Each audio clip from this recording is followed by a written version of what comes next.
A surprising endorsement from Russian President Vladimir Putin. He says he supports Kamala Harris for U.S. president. The Russian president has long been considered friendlier with Republican nominee Donald Trump. But has that changed, or is Putin playing games? Have a listen to this remarkable comment. As for the favorites, there is no need to define that. It's a choice by the people of America in the end. I've said that our so-to-say favorite was the acting president, Mr. Biden. He's been taken out of the race, but he advised all his supporters to support Mrs. Harris. That's what we'll do. We'll support her as well. That's the first thing. Secondly, her laugh is so expressive and infectious. That means that she's doing well. With 2 months to go until the U.S. election, the U.S. Justice Department is accusing Russian state media company RT of funding a Tennessee company to push Russian propaganda. It was meant to influence the U.S. presidential election. Prosecutors say another goal was to weaken opposition to Russian interests, especially its ongoing war in Ukraine. CNN's Claire Sebastian has been monitoring the story, and she's joining us now live. So, Claire, let's talk about Vladimir Putin first and what he's saying, that he's supporting Kamala Harris. He's notoriously one who plays mind games. Is that what this is? You know, I think you got to look, Federica, at the body language, the sort of wry smile when he made those comments, and also the laughter from the audience. I think they interpreted it just as that, as essentially trolling. Vladimir Putin never misses an opportunity, really, to mock, to sort of throw shade at the U.S. and especially its democratic processes. So I think that is mostly what we should read into this. He, talked about Biden being removed from the race, which is obviously not completely true when you look at the facts, and he said, if everyone is being told by Biden to follow Kamala Harris, then we will, of course, do the same. He has been a little inconsistent. He said back in February, we prefer Biden. He's more predictable. He's more experienced. But then over the summer, we had comments from him, for example, criticizing the U.S.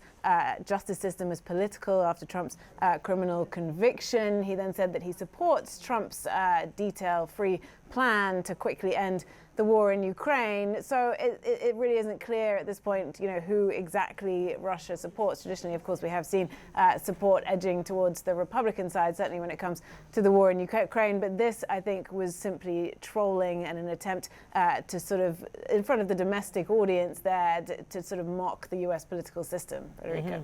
Okay. And now, how does all of this fit in with those new findings from the DOJ and FBI on Russian election interference? Well, I think both of them show just how keenly Russia is watching the U.S. political process, right? Obviously, it was interesting that these comments from Putin came just a day after this sort of broad, sweeping evidence and crackdown from the U.S. On Russian disinformation. But look, it's never as clear-cut. I think that's the other thing we learn, as Russia is pro-Trump and anti-whoever the Democratic candidate is, Biden or Harris. This has been, since 2016, really about sowing division as well. They've traditionally amplified both extremes on the right and the left. But I will say right now, for Putin, his overarching goal is, of course, to win the war in Ukraine. And so anything he can do to weaken Western support for Ukraine does further that aim. And we've seen this with all sorts of sort of hybrid attacks by Russia in various different ways, not just disinformation. The other thing to note, though, is that Russia seems to be growing in sophistication when it comes to these disinformation efforts. If you look at the evidence presented by the DOJ and the FBI, this company that CNN has named as Tenet Media, operating out of Tennessee, that the Department of Justice alleges that 2 employees at RT, the Russian state TV channel, set up and funneled almost $10 million into to try to sort of build up this bank of online videos. They seem to be, if you look at them broadly, in support of Trump, but that is a more sophisticated campaign than we've seen in the past. And secondly, the FBI evidence that they've put forward shows that a number of companies that they believe were run directly from the Kremlin have even used AI-generated content to try to sow disinformation online, all of it trying to bolster pro-Russian policies and, of course, influence U.S. voters. All right. Claire Sebastian, thanks so much. Ian, Vladimir Putin calls her laugh infectious, says that she is doing well and that he supports her. What do you, as the campaign, say back to Mr. Putin? Well, first, I want to say I think we reject any foreign interference in this election at all, on any side from any country. This is an American election, and the vice president feels very, very strongly that only the American people should be deciding who is the next president of the United States, and any effort from foreign actors to interfere is completely inappropriate. Obviously, the administration will speak to their actions yesterday. I think everybody knows who dictators and bullies around the world prefer in this election. They prefer President Trump. We reject the kind of divisive dictatorial leadership that are being offered from people like President Putin. Obviously, his invasion of Ukraine was horrible, and the vice president has been a leader with the president, rallying the world against it.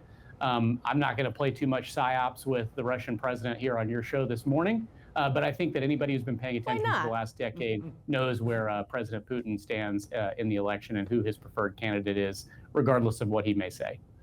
All right, Ian Samsworth this morning. Sir, very grateful to have you on the show. I hope you'll come back as this campaign is in its final sprint. Thank you so much.